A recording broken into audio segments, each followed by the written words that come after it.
नमस्कार। आपका स्वागत है आपके अपने YouTube चैनल में। आज हम आपको संविधान पढ़ाएंगे। उस संविधान में होगा मूल अधिकार।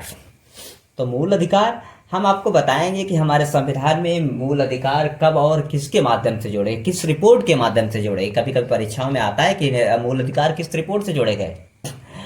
तो हमारे संविधान में जो मूल अधिकार ऐड किए गए, नेहरू रिपोर्ट द्वारा सन 1928 में मूल अधिकारों को भारत के संविधान में सम्मिलित करने की एक आकांक्षा प्रकट की गई, एक इच्छा प्रकट की गई। जोड़े नहीं गए थे। संविधान तो 1949 में बना, 26 जनवरी को बना था। तो भाग 3 में, और ये जो मूल अधिकार हैं वो किस में है? भाग 3 में है। अनुच्छेद 12 से 35 तक हमारे संविधान में मूल अधिकारों का वर्णन किया गया है। अनुच्छेद 358 एवं 359 के प्रावधानों के अंतर्गत, मतलब अनुच्छेद 358 एवं 359 के प्रावधानों के अंतर्गत ही मूल अधिकारों का निलंबन किया जा सकता है। वैसे हमारे हमारे संविधान में मूल अधिकारों का निलंबन नहीं किया जा सकता है, लेकिन हमारे संविधान में मूल अधिकारों का निलंबन अगर तुम्हारे देश में आर्टिकल 358 या 359 का प्रयोग किया गया तो आपके मूल अधिकारों का निलंबन हो जाएगा। मूल अधिकारों को न्याय योग्य के रूप में संविधान में रखा गया। वर्तमान में 6 मूल अधिकार थे, जबकि हमारा मूल संविधान जो था उसमें मूल अधिकारों की संख्या 7 थी। संपत्ति के अधिकार को जो संपत्ति का अधिकार था 1978 द्वारा संपत्ति के अधिकार को 44वें संविधान संशोधन द्वारा हटा दिया गया था। मूल अधिकारों की तुलना अमेरिका के बिल से की जाती है। ठीक है, मूल अधिकार अमेरिका के संविधान से उद्धृत है। मतलब मूल अधिकार कहाँ से लिए गए? अमेरिका के संविधान से लिए गए। मूल अधिकारों की तुलना अमेरिका के बिल से की जाती है। संविधान के भाग 3 को भारत का मैग्ना कार्टा कहा जाता है। ठीक है, क्या कहा जाता है?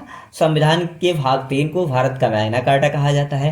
44वें संविधान संशोधन 1978 द्वारा संपत्ति के मूल अधिकार को अनुच्छेद 19(1)(4) तथा अनुच्छेद 31 से हटाकर अनुच्छेद 300 का में कानूनी अधिकार बना दिया गया। मतलब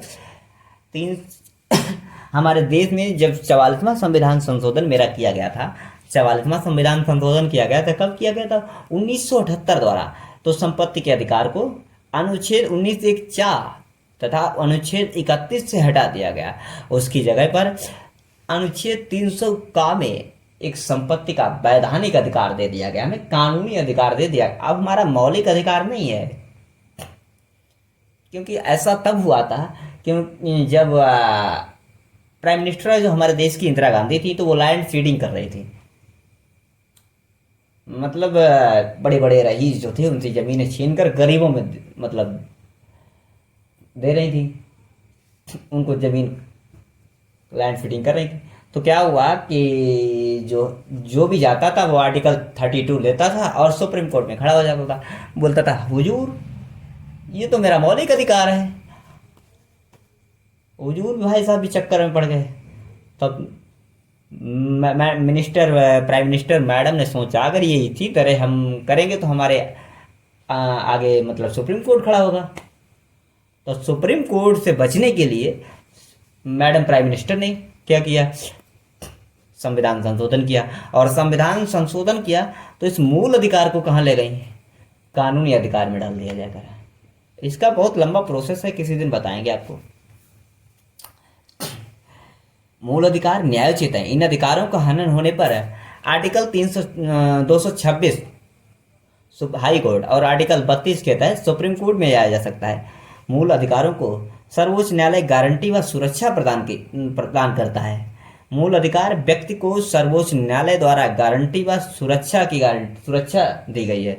मूल अधिकारों को सर्वोच्च न्यायालय द्वारा सुरक्षा व गारंटी दी गई है।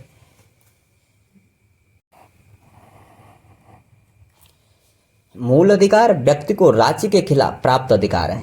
मूल अधिकार व्यक्ति को राज्य के खिलाफ प्राप्त अधिकार है। मूल अधिकार असीमित नहीं है, राज्य द्वारा युक्त निर्वर्धनों द्वारा इनको सीमित किया जा सकता है। मूल अधिकार स्थायी नहीं है, अर्थात संसद अनुच्छेद 368 के अंतर्गत संविधान संशोधन की शक्ति के माध्यम से इनको घटा और बढ़ा सकती है। हमारे संविधान में जो मूल अधिकार दिए गए वो असीमित नहीं है कि अरे हम तो हमारा तो ये मौलिक अधिकार मूल अधिकार है, हम कुछ भी करेंगे, ऐसा नहीं है। संसद अनुच्छेद 368 का प्रयोग करेगी आप पे, और आप पर 368 का प्रयोग किया तो समझो आपको मूल अधिकार गयो। संविधान संशोधन 368 के तहत अगर संसद ने संविधान संशोधन किया तो आपके मूल अधिकारों को कम भी कर सकती है। हाँ, अगर संसद ने चाहा तो उन्हें 7 से 8 भी कर सकती है, 6 से 10 भी कर सकती है।